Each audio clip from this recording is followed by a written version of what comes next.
ابراہیم بن سعد نے بیان کیا، انہیں ابن شہاب نے خبر دی، انہیں خارجہ بن زید بن ثابت نے کہ ان کی والدہ ام علا رضی اللہ عنہا ایک انصاری خاتون جنہوں نے نبی کریم صلی اللہ علیہ وسلم سے بیعت کی تھی نے انہیں خبر دی کہ جب انصار نے مہاجرین کی میزبانی کے لیے قرعہ ڈالا تو عثمان بن مظعون ان کے گھرانے کے حصے میں آئے تھے۔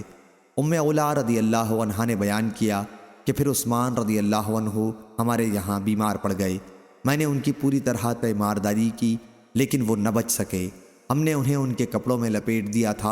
اتنے میں نبی کریم صلی اللہ علیہ وسلم بھی تشریف لائے تو میں نے کہا، ابو صائب، عثمان رضی اللہ عنہ کی کنیت تم پر اللہ کی رحمتیں ہوں، میری تمہارے متعلق گواہی ہے کہ اللہ تعالیٰ نے تمہیں اپنے اکرام سے نوازا ہے۔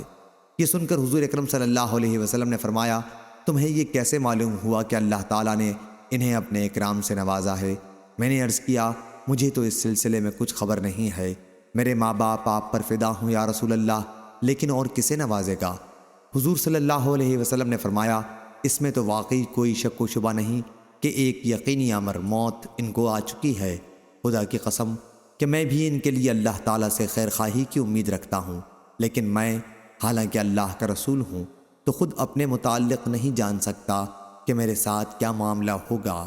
ام علا رضی اللہ عنہا نے عرض کیا، پھر خدا کی قسم اس کے بعد میں اب کسی کے بارے میں اس کی پاکی نہیں کروں گی۔ انہوں نے بیان کیا کہ اس واقعے پر مجھے بڑا رنج ہوا، پھر میں سو گئی تو میں نے خواب میں دیکھا کہ عثمان بن مظعون کے لیے ایک بہتا ہوا چشمہ ہے۔ میں آپ کی خدمت میں حاضر ہوئی اور آپ سے اپنا خواب بیان کیا تو آپ نے فرمایا کہ یہ ان کا عمل تھا۔ صحیح بخاری حدیث نمبر 3929۔